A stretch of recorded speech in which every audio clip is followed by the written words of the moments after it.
Hey everyone, and welcome to the Real Life Show. This is a brand new show on our Arisechurchuk UK YouTube channel.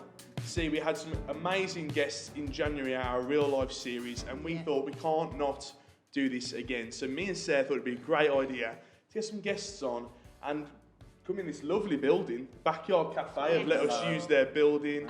Thank you to them. Yeah, thank so you. Actually, if you come into Backyard, just say hello from the Real Life Show. Yeah. They'll know what you mean. But we thought, let's get some. Sorry, you need a jingle. Sorry, guests. Guests. Can I hear guests? I can hear some guests. These are our first guests. This is super exciting. Very, very exciting. Welcome, Matt and Kay Price. Hey, What did you think when we asked you to come on and be the first guest? What was your honest first reaction to that? Honoured? Oh. Honoured? It's not what you said to me. I'm worried now because I don't actually know what I said. I think that's what I said. Yes. What did I say then? I think you were just being silly, playing a joke. That's a standard Matt thing. Standard? Yeah. Fun. Yeah. We felt very honoured and privileged to be asked. Absolutely. Amazing. And hopefully, our story will speak volumes. Good. Volumes. It is great to have you on, guys, though, and we really want the Real Life show to be a great opportunity for us to hear stories from one inside of Arise, live from inside of Arise, and also outside of Arise. So we're going to have some amazing guests on to follow as well. But we're excited to have Matt and Kate Price on from the start. Yeah. Episode Uno. Episode Uno. First episode. Guests. So we're going to get cracking straight away. We got a couple of things that we want to get through. So we want to catch up with you, and we want to let everyone know about you, and also get right into the story. Not just Matt. Kay, you as well. Matt's in my direct eye line here, so you need to look at Kay or look at Matt. Is that okay? Yeah. Cool. So why don't you tell us a bit about yourself? What is your role in church? What do you do as a job, etc., etc. I'll let you go first. Thanks. Oh, ladies first. I thought you were going to say my lovely wife. Go first, then, but you didn't. You just said I'll say no. Just let you go first. I can go first. She usually does. What was that about? I am the Arise Church children's pastor and have been for nearly 5 years. Wow. Yeah. Where? So apart from kids' church, obviously, where would people see you in church? So sometimes I host Yeah. at the front, and sometimes I'm just mingling away, Chatting away. getting around people. Yeah. Class. Lovely. Matthew. Class. I'm Matthew Price. Camera look. Can I have a camera look? Done this before. Me and Josh done this before. Yeah. What was the original question? So where do you serve? Where would people see you? Where would I see me? Everywhere. No. I too like to mingle. I love new people. I love people, talking to people. I serve on a couple of different teams, so I host as well, like my beautiful wife. And I also am part of the worship team. Nice. Love that. Beautiful voice. Oh, stop it. Beautiful voice. Airy. Lovely airy tone. Airy. Wonderful. Oh, look. Airy. Yeah. I'd say gravelly. Okay, which is complete opposite, really, isn't it? I think you've got the ability to stretch your voice anywhere. Wow. That's recorded, by the way, so come back to that. It's available on YouTube.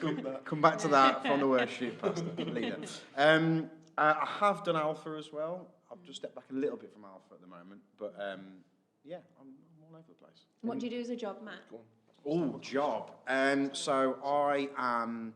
I moved into recently, but I've always been working with young people, and I am a functional skills tutor, which sounds really posh. It's really not. It is basically, I work with apprentices, and I help them with their maths and their English. Oh, that's so good. So one-to-ones, all online, all through computer. So you must be really good at maths and English. Don't, because this is, I knew you'd do this. I'm better on the maths than I am on the English, if I'm being brutally honest. Okay. Which my managers know, so I've not said anything that's going to get me in trouble. So Matt loves maths. I do love maths. Like, when he talks about it, it's like he's so passionate about it.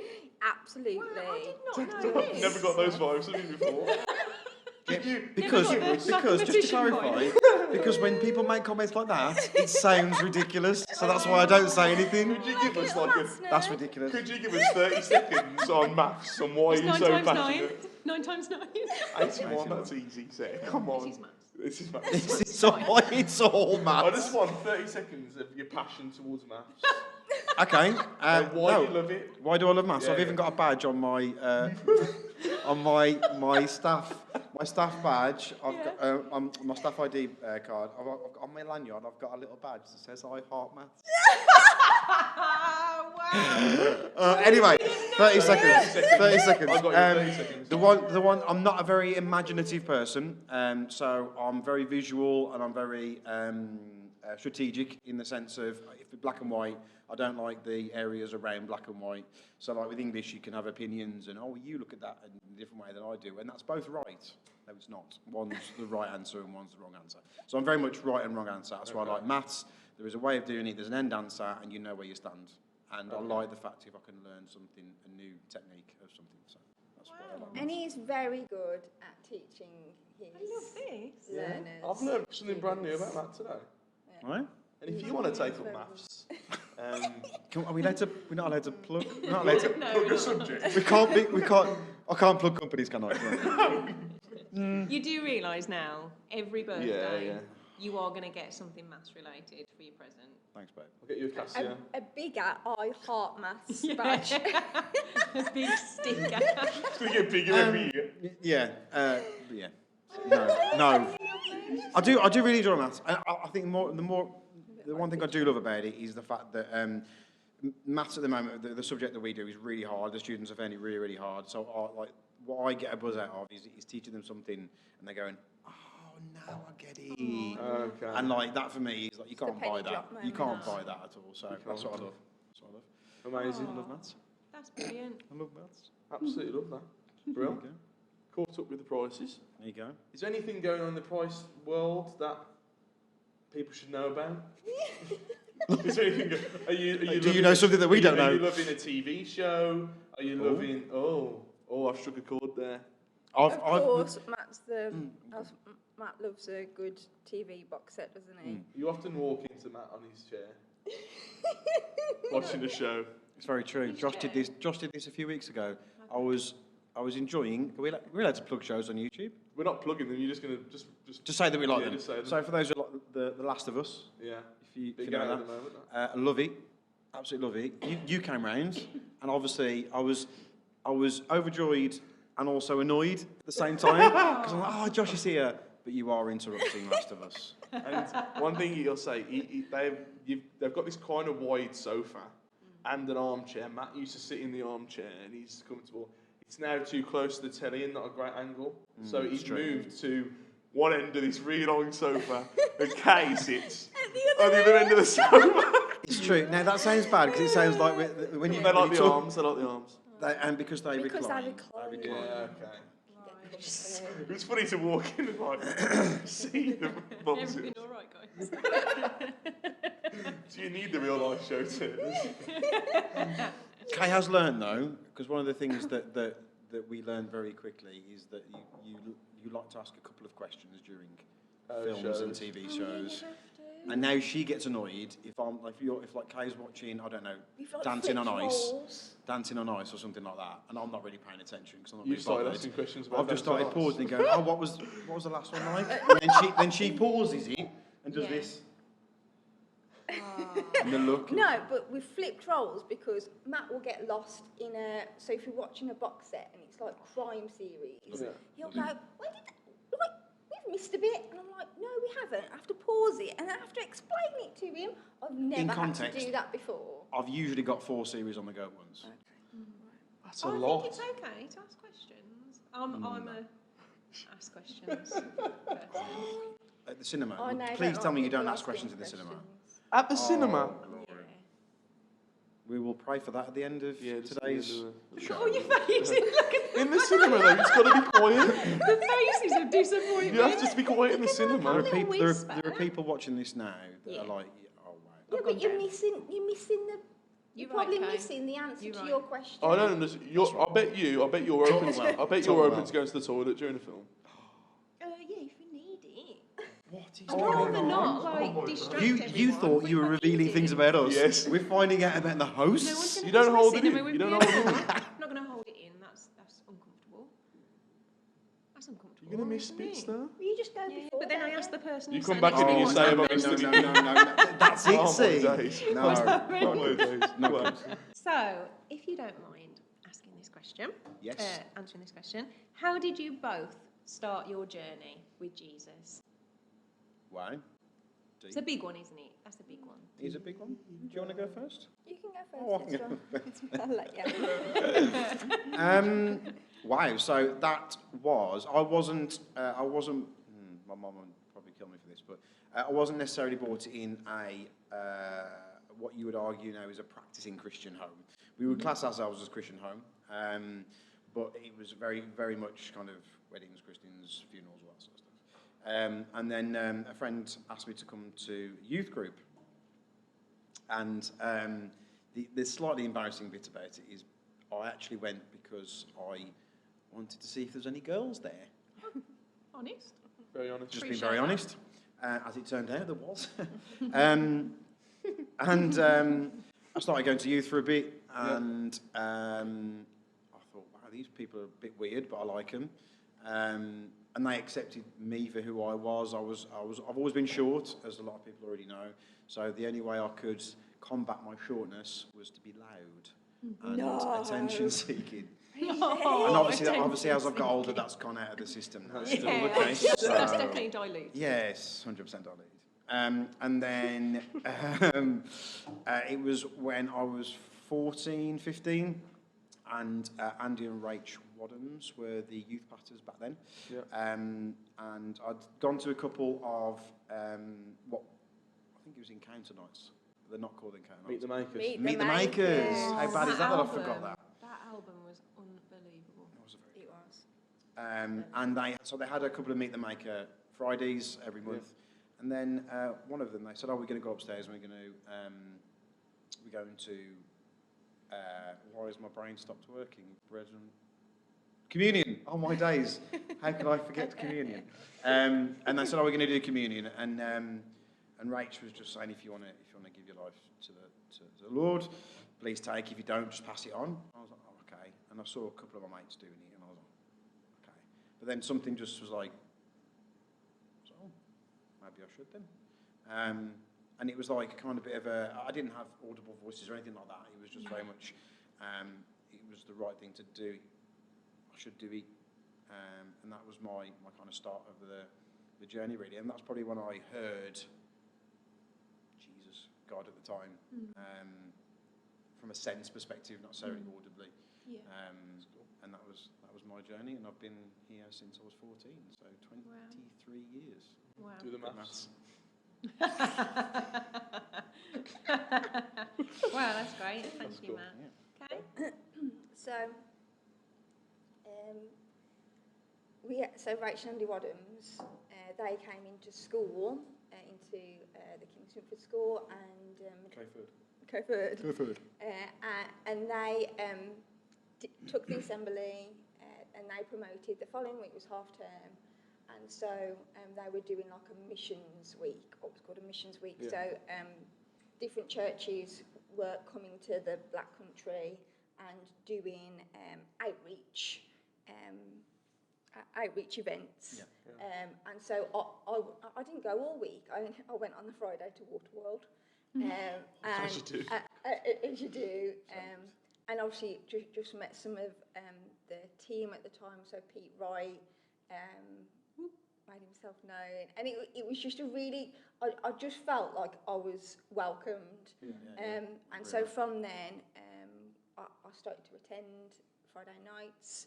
Very quickly started to just take, my sister was at the age for the kids club at the time. And so I started to take her to Stripes. That's what it's called, Stripes. Back in the day.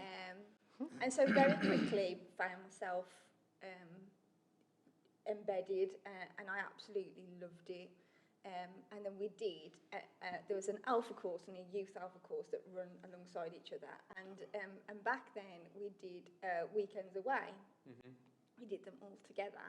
and just so, like funny stories. But Pastor Paul at the time told us off because we were being too noisy and running around and playing pranks on each other. It really funny. But during that Alpha weekend,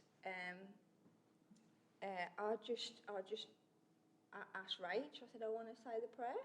Yeah, that's cool. I want Jesus to come into my heart, and I want to intentionally then live out the way Jesus would want me to live. Wow. That's so cool. What was the moment there? Like after the being welcomed and relationships and all of that, and like feeling like you're at home. Like, what was that like moment of I want to say the prayer? Like, did you feel a nudge? Like, what was it? I think because the weekends away were based around the Holy Spirit, weren't they? And getting to know the Holy Spirit, and so I think because we were with the adults, I think the Holy Spirit was just present, and so it would have been like, and I am a very like I am a feelings person, so like I guess I just felt that was the moment, and I guess as a teenager. Like, and people won't believe it of me, but like I used to swear and not. No. Oh no, I know it's No, bad I'm guy. not with that. It's bad guy. I don't think we can carry on Who've I married? this show. Who have I married? We didn't understand this before asking you on. That's news to me. That's news. So I'm like for me Real life that people. was a real shift. This is real life. Was it like a radical? Like it was. I'm not going to do that anymore. I'm not going to blaspheme. And like the very small things, aren't they? In like the grand scheme of like lifestyle changes. Like I wasn't like a proper. I wasn't a rebel, as you can tell. I mean, we don't know, do we? We don't know. We don't know anything. I don't know anything anymore. I wasn't a rebel. Oh, I could tell you some stories. No. I wasn't a rebel.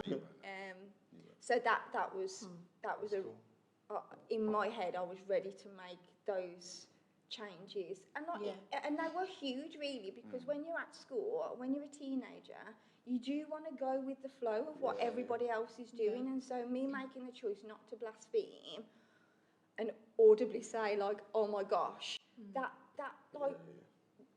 would have made a real like, what are you saying that for? So like those, I was just ready at that point to make those changes and to just stand up for what I believed in. Wow. You said a couple of names then, and obviously shouting out some people like Pete Wright and Rach, and you said Rach and Andy Wadhams as well. How important were those people to you in those first stages? Like you said, Pete made himself known, and that we know Pete Wright, we know that's the case. But like, how important were those people in the start of your journeys? For me personally, they were huge. Namely, the people who I wanted to be like, because I felt that they were a little bit like me. So Andy Wads was like the first person I looked at, and I was like, "Wow, he's amazing." Like he was just cool, he was absolutely mental. Still is. Like he was going around throwing things at kids and everything, like safely. In a fun way. Yeah, and just taking the mick out of people and being loud and like because of me and who I was. And obviously I'd got friends at the time, but I never felt that I really fitted in with anything properly. You know, there was something that wasn't right. But when I kind of went to youth and saw Andy and obviously Andy and Pete and all the guys there, they asked me how I was, which it sounds like an odd statement, but asked me how I was the moment I walked in on my very first time, as though I'd known them for years. And it was actually like football. I think it was Euro 98 or France 98, I think. And I was invited around one of the guys' houses to watch the football, and I was a bit tentative because I'm like, I don't know these people very well. And he's around Dave Trask's house. Big up Dave Trask. And where Dave lived, there was a massive park by the side of his house. And I went, "Oh, do you want to come over and watch the game?" I was like, "Oh, okay. Are we going to go and have a game of football now?" And like literally just spending time with those guys was amazing. But Andy Wadds was kind of the guy I was looking at and going, I want to be loud, I want to be crazy, and I get told off everywhere else for being like that. But you seem to get away with it here, so I want to be like that. I want to do that. So for me, the people were the most important thing for me, because I felt like they made me belong in something that was bigger than just a friendship group or just a little club. It was more. It was though I was instantly family. That was it, And then I started coming every week, and they were like, "Oh, how was football?" or speaking to me about Man United or whatever, So for me, they were massive. They were huge. Wow. That's cool. It's those relationships, isn't it, and that acceptance. 100%. Really, you can come as you are, and we'll Absolutely. help you grow, and we'll help develop, and it's And just no so judgment. important, isn't it? No judgment, and like even now, those people who are still here, and I still see them, and it's like as though I was the brother, or I'd been knowing them for decades and decades. So, and the non-judgment thing was a big thing for me, because not that I was judged by everybody before, but I felt I was being judged by people. Whereas I walked in, and yes, I know I was still making appropriate jokes every now and again now, but like back then it was kind of like there wasn't even a face pulled or anything. It was like, cool, or laugh, and then So it was just they were probably the reason why I was so invested and wanted to come to youth more, which then meant I wanted to come to church. So. Amazing. So, how did you two meet? I love a love story. I love a good love story. You said you came to church and you for it. So we're assuming. Yeah. From your perspective, it might be interesting to see it from your perspective. It's funny that you don't. And then I'll align. No, I do. You don't know that perspective. Because I've got a phrase that I use. Matt's response when people ask this is, she was my best mate's little sister, is what he responds And with. it just doesn't. And it's exactly And like- that response is what people are And like. Oh, I am that. Okay. oh. I was that. I am that. But it wasn't through Nick, my brother, that we got together. It was through that through church, through like Friday nights, just Being around each other. like just being around each other. That something like. I don't know what happened. We just wanted to spend more time together. It was just meant to be. See his eyes then. See his eyes. We just started spending more time together And looked at each other differently, I think. I think we hadn't looked at each other in that way at all. It was always mates, and I was, obviously I'm still very close to Kay's brother, and I knew Kay's brother as well as Kay, but I knew Kay's brother more. If that makes sense. That's why I make a joke about going out with my best mate's little sister. But I actually asked Kay's brother before I asked anybody to go out with her. Just to put it into context, Kay's brother is 6'4" and is a ex-bodybuilder. So you can probably imagine I would ask her that's what he ask did him then. first. I think it's good, yeah. Well done. I like my legs. So. Yeah. But so I think for me, I joke and say he was my best mate's little sister, but the reason why I say it like that is because I just saw something different. And the more time we spent together, as Kay said, the more time we spent together, I was like, she's actually quite cool. Normally she's a bit of a geek. Oh, geeks are so lovely. Yeah. And I was like, Absolutely. Quote that. You love math. Says the last word. loves Run her maths, over with my times tables. loves maths, crime dramas, Marvel, Lego. And I am still a little bit weird, and I'm okay Yes. with that. Oh, Yes. that's all right. So he's Matt, So am apparently. I. So am I. So he's Matt, apparently. I am, but I think that's what makes us brilliant. I think, Yeah. And I think it was just literally we looked at each other differently, and then as we started kind of exploring each other's personality and likes and dislikes and things like that, we just kind of clicked, didn't we? And it was. I still remember one of the nights. We were just trying to get to know each other and likes and dislikes and things like that, and we both realised, we like Pirates of the Caribbean. We like Pirates of the Caribbean. We were chatting away, and we said, should we watch Pirates of the Caribbean? We're like, yeah, put it on. We didn't realise it was like 5 o'clock in the morning, and I was like, oh, I better go home now. So I went home, and Mum was like, where have you been? I was like, nowhere. Studying maths. Studying maths. But that was a fun memory for me, just kind of like getting to know each other and spending hours together and that sort of stuff. So, yeah. So there's a particular part of like your story that we're going to get to at some point, but I'm interested by you get to know each other at a teenage age. Yeah. So I'm nearly 17, and Okay. you're 19, 20. Okay. So what were those? So you got married at what age? 24, I was married. So what was that like? 4 years there of being together within 20 to 24. It's 4 years there. Is that correct? 4 years of dating. And Oh, then so so I'm it was saying 5 years. 5 years. 4 or dating. 5 Yeah, years yeah. there. So Maths correct. relationship within church, starting to serve together maybe. Yeah, How yeah. important was that in that process to then get into marriage? Talk us through that little stage there. We want to get to a certain point in a bit, but talk to us about that.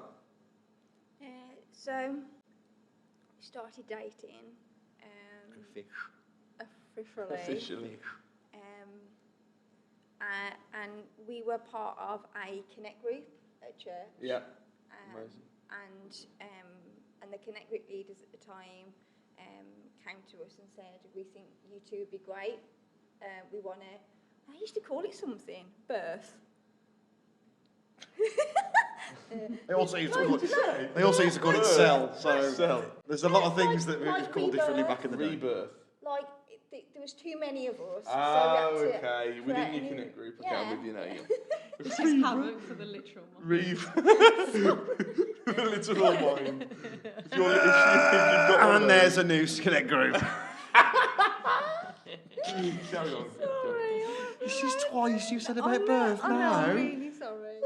What is the matter with you? So you're in Connect group. Your Connect group leaders have come to you and said, "You think you guys would be great It'd be great. to expand and take your own Connect group. Expand, good That's word. it. Take your own Connect group." Yeah, so that's what we did. That's we cool. took on a Connect group with some younger guys, as well as serving on the youth team together. That's cool.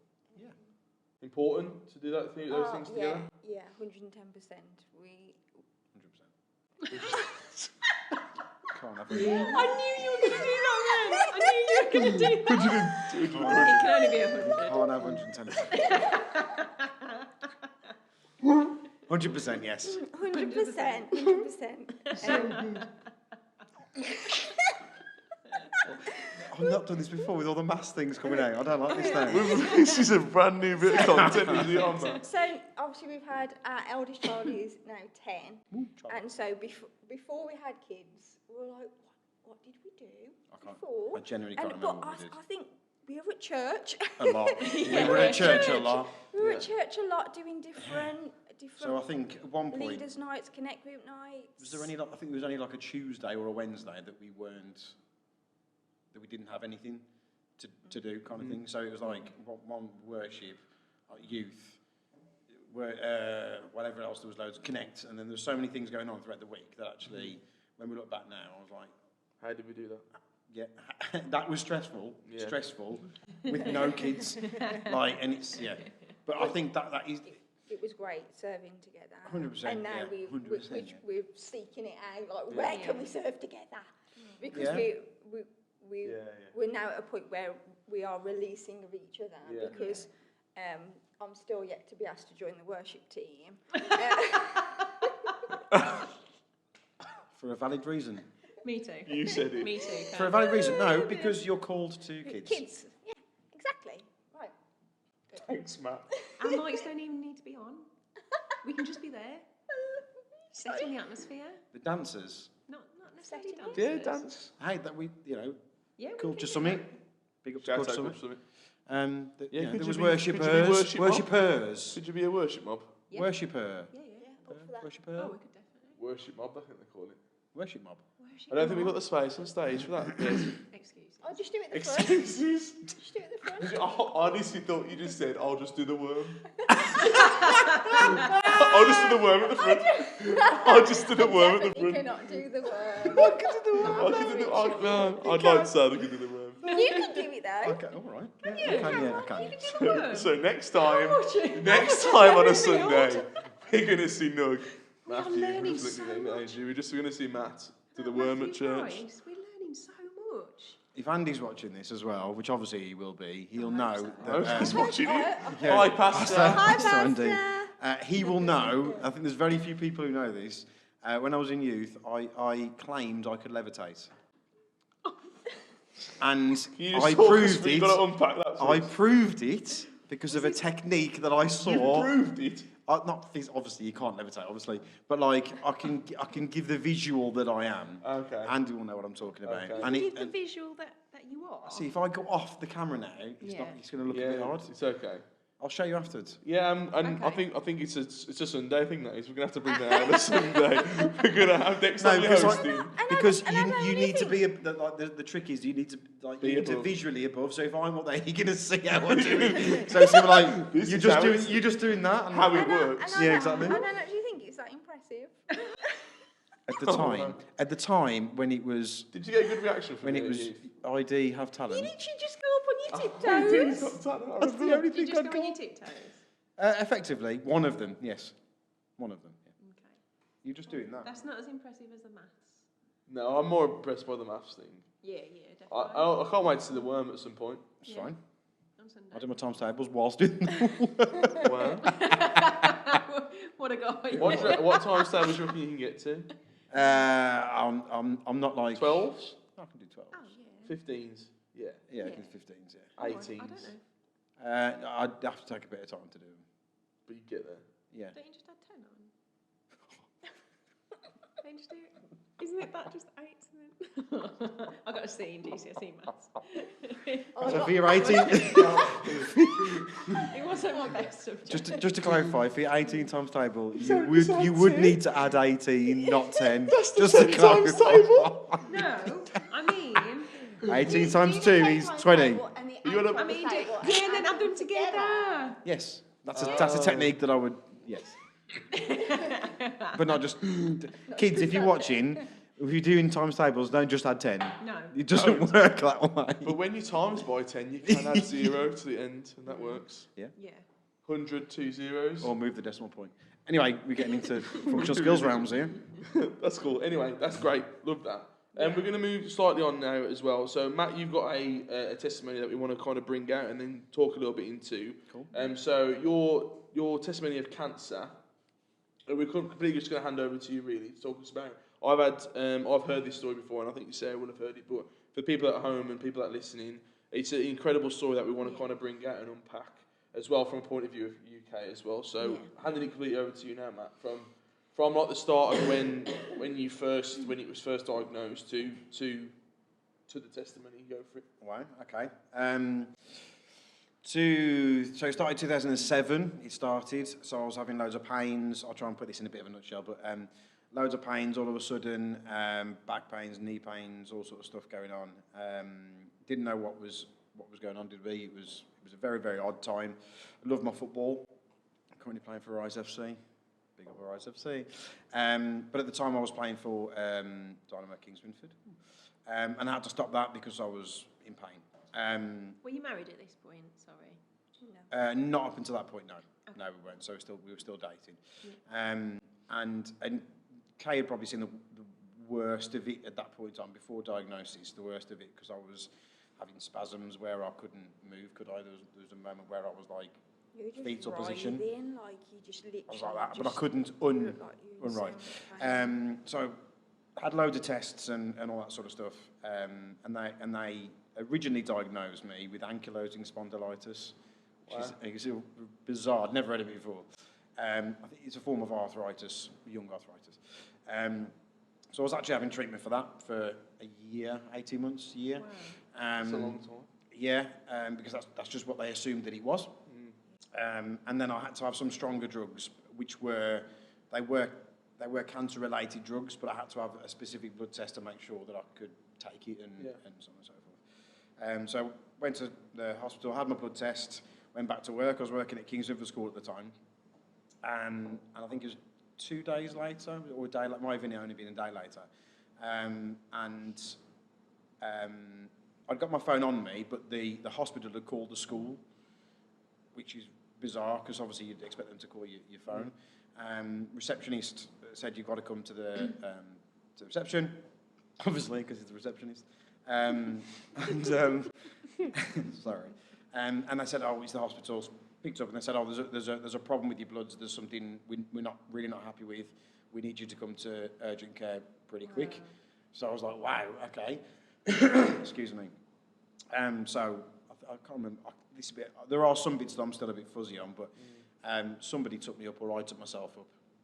Can't remember. They said, right, we've got to do a few routine tests. So 6 weeks I was in urgent care for and had loads of different tests. So I think in total there was about between 10 and 15 lumbar punctures. Wow. There was obviously loads of bloods taken. I had. Were you admitted at this point then? I was admitted at this point, yeah. During the period where I was ill, before I went into hospital, I'd noticed that my glands, especially my neck, were up. So they were checking all these, and so I had a load of tests. I had a bone marrow biopsy, a bone biopsy, obviously lumbar punctures, blood tests, everything. So at the end of the 6 weeks, excuse me, they just said, "Oh, we don't know what it is," which was a bit of a kick in the teeth. Yeah. So we're going to have to do the tests all over again, just to rule certain things out. And at this point, obviously, after 6 weeks of getting poked and prodded, especially with the lumbar puncture, sorry, not the lumbar puncture, the bone marrow biopsy, because that was literally a needle going into the middle of your bone. I'd just kind of had enough at that point, so I just said, no, you're not doing the tests again. Did you? So Matt, you're having 6 weeks of this constant like pain. Yeah. What, from your point of view, then, Kay, what are those 6 weeks like for you? Okay, so when Matt had the call to go into hospital, I was working at the time in a beauty salon, and so I was also doing a year out with Audacious Academy. Okay. So on a Monday, I would do my shift at Hollywood beauty salon, and then I would go straight in the car up to Manchester, and I was finishing a lady's nails off, and my mum walked in, and I was like, "That's not normal. Why are you here?" And oh man, I just remember thinking, I wish I hadn't got to do a French polish in this moment. Yeah. Oh. And so I just remember Mum saying after I'd finished that, and like Matt, everything's a bit of a blur. I just remember her saying that Matt's in the hospital, you can't go to Manchester, you need to go to the hospital. And so I finished work, I went home, had a shower, and then obviously got straight up the hospital. And then we had a meeting with his consultant, and he basically told Matt that his bloods had indicated that it was cancer. Yeah. So from when he was first admitted, he said, "This looks like it's cancer," and we were engaged to be married that year. Yeah. And all I remember the consultant saying to me was, "Still continue to plan the wedding," and that proper broke me. Yeah. But then after that, because this consultant was he specialised in ankylosing spondylitis, that area, then a haematologist, a consultant to do with blood, basically challenged the diagnosis. Wow. Which is why then Matt had to go through those 6 weeks of tests, because the blood consultant was like, "This isn't cancer. Yeah. We need to go through these tests." Wow. Which is why we went then on 6 weeks. And during that time, I was I still worked at the salon. I think I took some time out of the academy. I think I did go a few times, and obviously the church, Audacious Church, were incredibly supportive. They got round us, prayed, and yeah, I just remember having to just keep going. Sundays were really tricky because I really wanted to be in the house of God, but I just didn't want to keep having conversations. Yeah. So I'd turn up just as it started and sneak out at the end. Yeah. But I was so thankful for my church family because they were so supportive. But when you don't know any information to give, it's really hard. So I knew I'm an emotional person. Matt, I knew, didn't want to see any tears.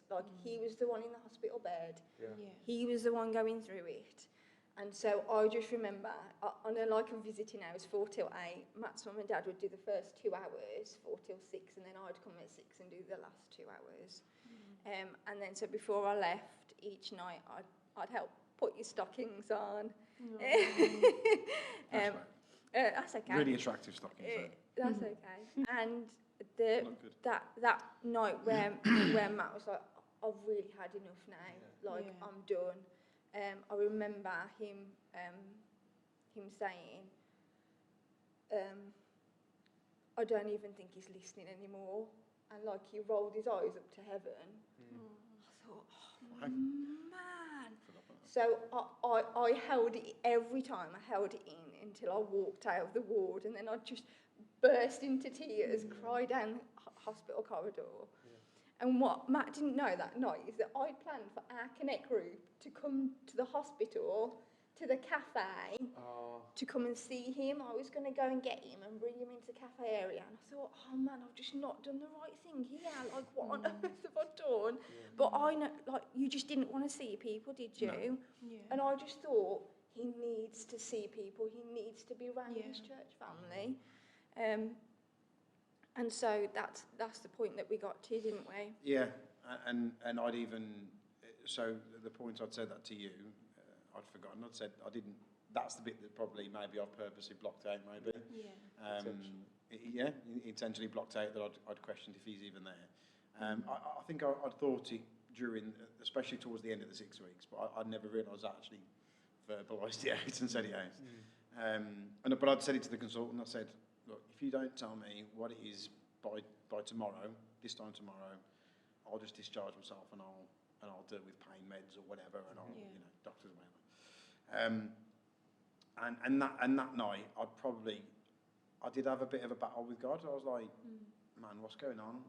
6 weeks, poked and prodded, stupid amounts of lumbar punctures, all this sort of stuff. You said you're meant to be there. If you're real, then I want to know tomorrow morning. Wow.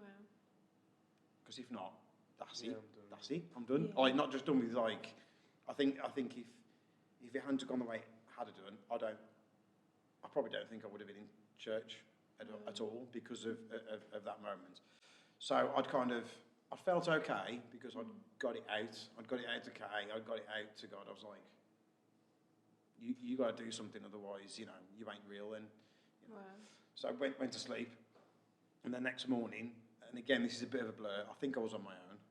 I wasn't there. Your mum and dad might have been. Your mum and dad were through that time because we weren't married. We When I weren't was living told, together. I don't think I was. I think I was on my own when I was told. At the very start. So in the morning, Your so mum and after dad I'd had did all that, the phone after I'd calls. prayed and I just kind of had enough, the consultant brought me into a side room and said, "Oh, we've found out what it is." Wow.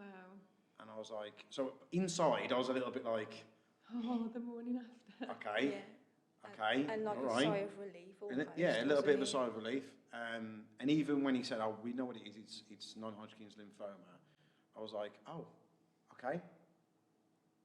And it was that kind of Wow. I never expected, especially if someone drops a cancer bomb on you, you don't expect to kind of go, "Okay, Wow. What's That going was on then?" That was a relief. 100%, Yeah. Wow. which is such a bizarre statement to make Yeah. when you've been told that. And he said, and I think even he was like, "You know what that means? What that?" Yeah. I was like, "I don't know what non-Hodgkin. I don't know what it is, but you know it's cancer." And I was like, "Oh, okay. So what's the?" And I just kind of brushed past the statements Yeah. and said, "Oh, what's it going on moving forward?" And What's that mind switch then from literally you went just before you went to sleep, you had this and through the night having this one-on-one anger time with God. Pretty much. But what's the feeling then when actually is giving you an answer there 8, Yeah. 9 hours later. What did that feel like inside? Like, what was that? What was that That's a feeling? very good question. And there's no way of there's no words to be able to describe. Like, it is just a wow. Okay, Yeah. all right. Taken I'll aback. get your point. Yeah, yeah. Kind of thing. You know, like Yeah. you are there. Okay, fair enough. We'll you know. Fair enough, God. I'll take. My bad.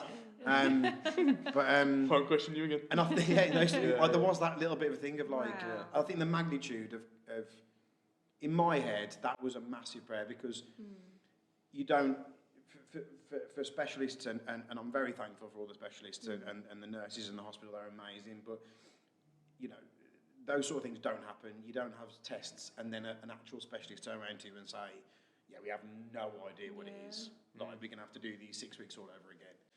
For them to go, we know what it is now. Yeah. And I think the reason why I responded that way is because he was so certain. He was very matter of fact and said, "It's this." I was like, "Right, okay. Well, what does that mean?" And he said, "Well, you were at stage 3 of 4, and if we'd have left this any longer, it would have been a very different conversation that we were having. You would have been at stage 4, and that would have been it." Yeah. And he said, "Well, you'll have routine chemotherapy." So it was 18 weeks every 3 weeks. So I had to go to the hospital every 3 weeks. So I was still in the hospital for the first two. Before you had your first lot, to make Yeah. sure that you responded well to it. Yeah. You didn't have a reaction. Did have a reaction. Which that you was did do. it. Yeah. So I was told what the next process was. So that was intravenous chemotherapy. And Before you get, there's just one really I important probably do part. forget a lot. No, it's okay. And I'd forgot about it, but it was like God intervened massively. So when you were first brought into the hospital and you were told on your own with a consultant that this looks like it's cancer when you were first admitted. I don't remember that. How about that? So I was at work. I had several missed calls, but I was working, so I thought I'd just call when I finished. You'd been told, and then Pastors Paul and Gail turned up at the hospital because they were pastors. They have a special visitors VIP. card. VIP. So you'd just been told, hadn't you, on your own, and you'd been trying to call me to tell me. But Paul and Gail turned up in that Remember Paul and moment Gail. Wow. where. Because they weren't sure. And I think I was very flippant. I remember being flippant about So you shared it. with them, didn't you, in that moment? Yeah. Before anybody else. I don't remember what I said. But And in the salon, when I left, I was going to call Gail. And obviously I'm glad I didn't know, because that would have put her in a real tricky position, because my mum didn't tell me anything. Wow. But I just thought, should I call her? Oh, no, I won't. I'll get home and get to the hospital. So, but that was a real God moment that Pastors Paul and Gail turned up at just the right time. That's So 6 amazing. weeks later, you were diagnosed. yeah. And then I Treatment started started. the treatment, start all the chemo, going into the hospital. Obviously going through the process that chemo does, you lose your hair, all that sort of stuff. The first one, as Kay said, I just thought I'd be playing sailing, just have the chemo, job done. The first one, I reacted really badly. I remember being cold, massively cold, and they'd put about 7 blankets on me because I was that cold. But after the first one, I think they changed it, and then had the regular ones. And I think, it was halfway through, so I'd had 3 lots, 6 in total, so there's 3 lots. And I was feeling all right, I was feeling better, and I was getting sick and tired of just being at home and hospital, my parents at the time, hospital. So I said to you or somebody, I said, I want to go to youth. It was Friday night. Wow. And that's when, and looking back now, that's when my treatments were, which was interesting, on a Friday night. So I was like, I want to go to youth. And I tried to sneak in, very similar to what Kay was saying earlier about going to church. I tried to sneak in But it's extremely hard to sneak in when you've got a bald head and lights. So I sneaked in at the back. Sneaked. One of them. One of them. See, maths, not English. And Pete was preaching at the time, and he clocked me at the back, and he was like, "Oh, John, Matt, come on down. We want to pray for you." I'm like, "The last thing I want is my bald head in the middle of the stage." Yeah. Kind of. This is Pete Wright again. Pete Wright, sorry, yeah. And so I was like, "Okay, no problem." So I went down the front, and he said, "Right, we're all going to pray for you." So he put hands on me. Leaders prayed for me, and then Pete said, "I believe that God has told me that you are healed as of today." Whoa. And when at the time, looking back now, that is a massively bold statement to make. Huge. Considering the process, and he knew majority of what was going on. Like, you could have argued that's a very insensitive thing to say, because like you can't just drop that bad boy. You've got to be you've got to be pretty sure. So I was a little bit skeptical. I was like, okay, great, thanks. Yeah, great, thanks a lot. I tried not to be rude, but I was like, thanks, and carried on. So yeah, then had the rest of the treatments, and then it was the last one, July 2010. That was the last one. So when was this youth night? Sorry. How many the weeks youth night was on week the halfway through, so it was 9, so the 9th week. Yeah. And there was 18, so it was the middle. Okay. So it was about Proper May, mid. wasn't it? Yeah, it would have been about that one would have been about May time, something like that. And so I was due to have my last one, and then the consultant brought me into the office. I think it was me, you, my parents, somebody else, I think. And he just kind of said, well, the chemo's worked and it's all gone. There's no cancerous cells in it at all. And I was like, oh, great, amazing, that's fantastic. Almost like a little bit, I was like, good, because you said you were sorting it, so that's what I expected, kind of thing. Yeah. Did you expect that? Did you have that expectation of? I think it was I'm believing this has gone. If I'm being brutally honest, it was a 20%, 80%. Right. Yeah. For that, it wouldn't, because I'd looked at Alana, who'd also gone through exactly the same as what I'd gone through, but twice before. Yeah. So I was still a little bit like, okay, well, there's still a massively long road to go. Yeah. And so I kind of took it with a little bit of a pinch of salt. I was like, oh, okay. Yeah. Great, that's fantastic news. And then he just dropped out. He said, well, you were actually clear before, and we just wanted you to finish off the course. Like I think the phrase he used, I think, again, is a bit of a blur. We'd be silly not to have continued on with the treatment. Yeah. And then it clicked. I was like, okay, so roughly when are we saying then that it was clear? And he went roughly by about week 9. Oh, no way. Of course, you had a scan halfway through. So I had a scan halfway through, and I was like, just to clarify, because that's twice now. Yeah. Halfway through, and he's like, yeah, and I don't know whether I told him. Did we tell him? I don't know. I think so, because I'm sure he was a Christian. I'm sure Tash Tong had some had said that he was a Christian. I think I glossed over it a little bit, and I just went, oh, someone just prayed for me, so I get it, Yeah. But I think that was the second bit that I was like, wow, okay. That is incredible. I can't deny that then. I'm interested just quickly. So 9 weeks in, Matt goes to youth and has this. Are you around at this youth? I can't remember. I think I went on my own. I think that was I wanted to just go on my own. Yeah. So but I'm guessing you reported back to Kay. Pete said this. Yes. Did I? Do you remember Matt coming away from? I think Pete would have probably. So I had a similar experience around that time, because Matt had obviously started to lose his hair, which I didn't think was going to he's a man, so like I just didn't expect Bit on him to. It was just he was going to lose his hair. Yeah. But as it started coming out, it started to really affect him. And so, Pulling chunks like out. he literally pulled chunks out, and so he'd got all of that left. And he said, "I need to go up Mary Hill. I've got to get some more hats." Yeah. So we went up to Mary Hill. We were in Top Man, and he knew he wanted certain hats, but he wanted to try them on. But he'd got to take the hat off that he'd got on, but it was going to reveal this bald head. This patchy. Patchy on his head. Oh my goodness.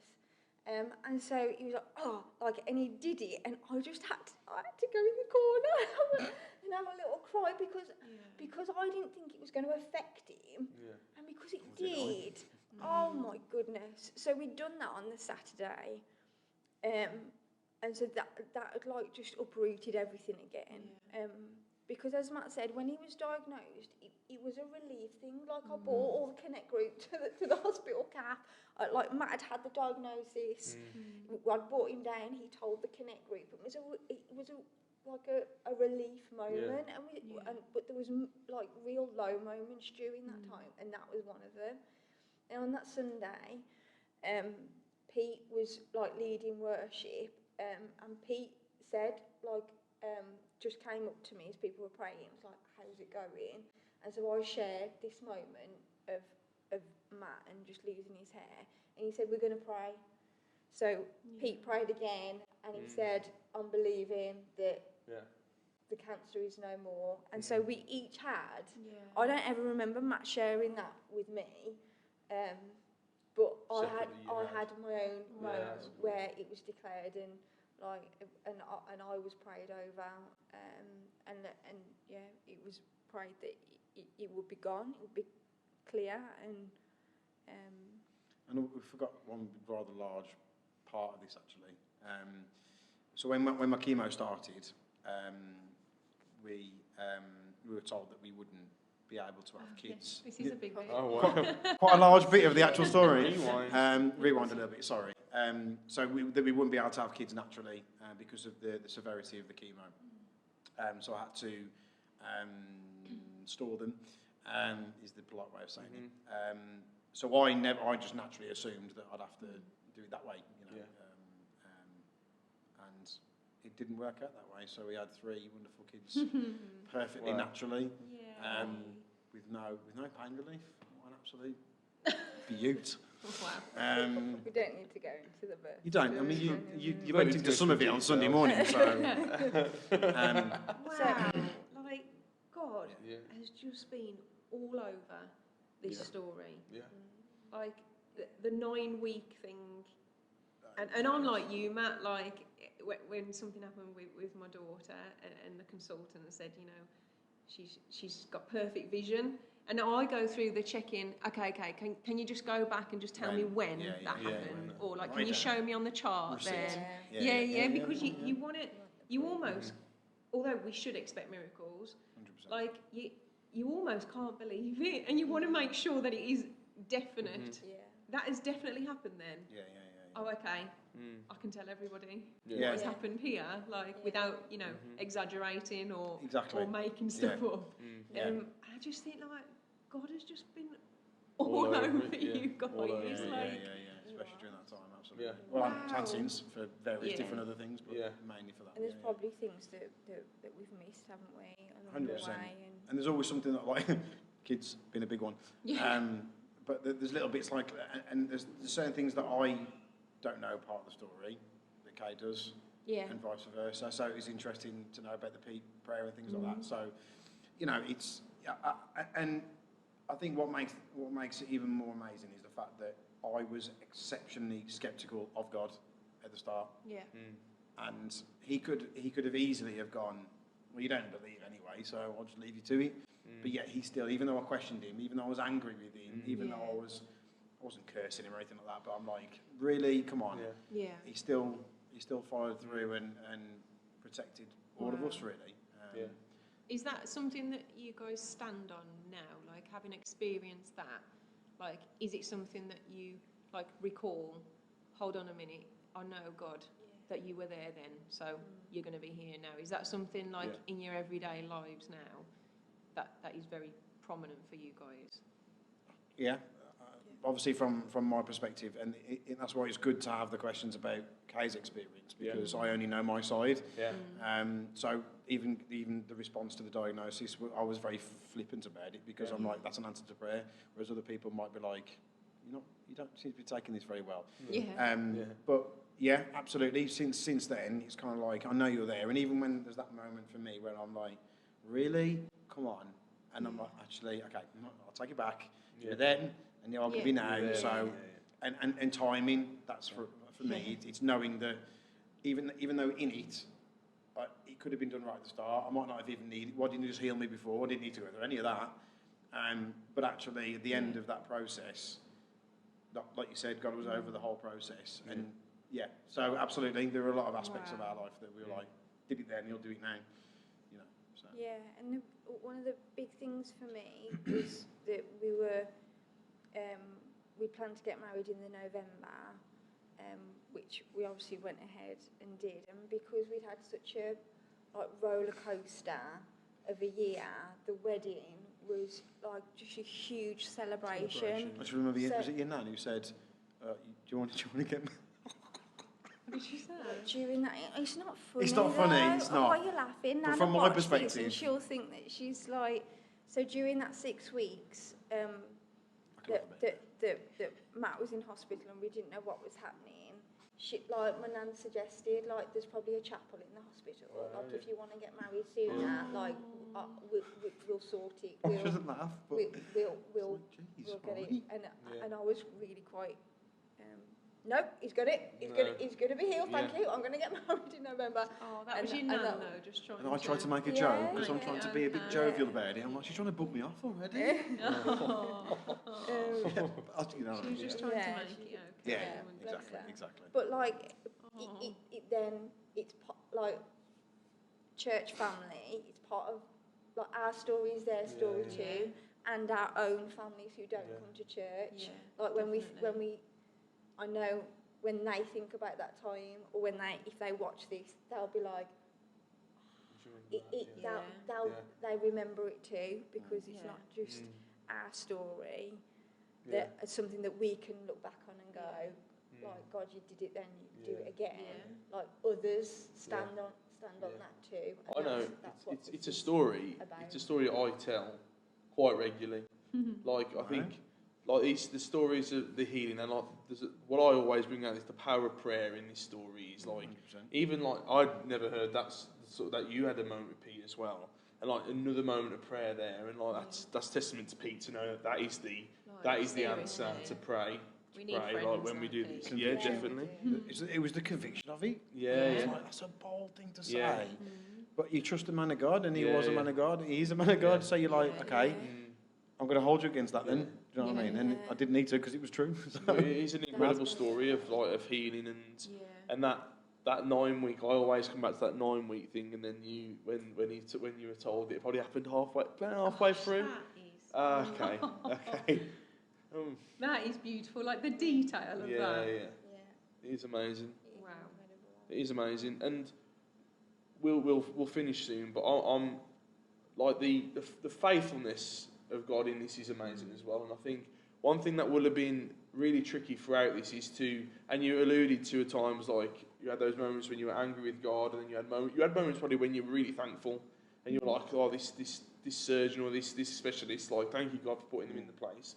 But I think this is a story as well, which I'm picking out what I think I'm hearing, but you probably went through a lot of peaks and troughs in your faith, and it's another testament to you guys of the strength that you will have had to have endured in order to get there and come out of this, even though the outcome was amazing, to still be at the end as faith, a faith and the strength of faith that you guys had, and you'll be able to tell me if this is right, but to be there and it still be one of your main, the fact that at week 9 your response was to get yourself into church, that's incredible to me. The fact that throughout it you were wanting to be there on a Sunday in church, and you knew the best place for you to be was in the house of God.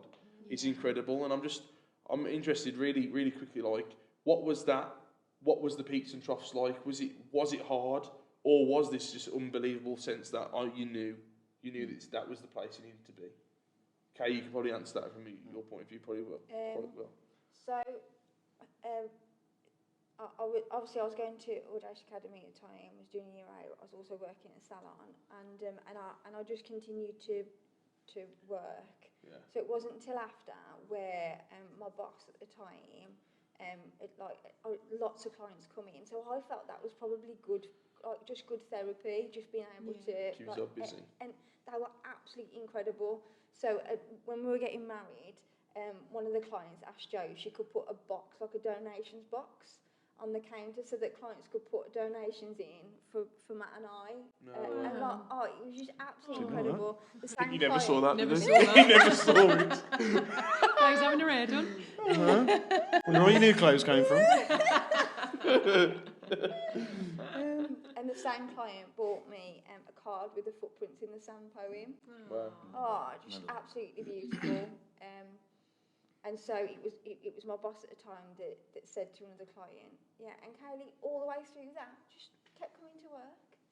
And I didn't think anything of that. I just did what I knew I needed to do, really, to help keep a bit of normality.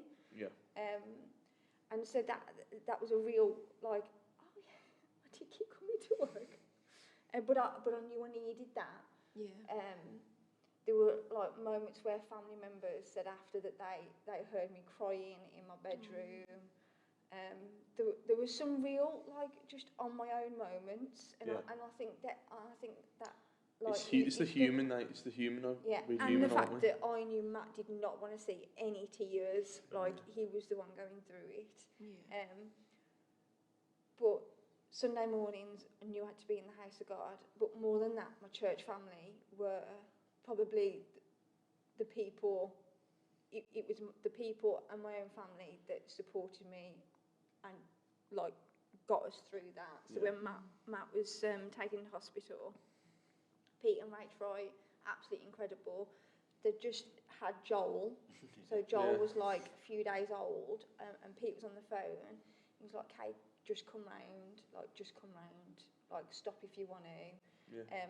And so I know I had just beautiful people who were helping carry me along. And Audacious Church, they were the same. So Tuesday mornings they'd have staff meeting.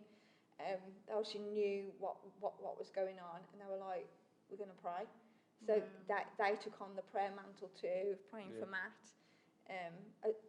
as well as my own home church, and I imagine my own family, church or not, were praying too. So real low moments of just human nature.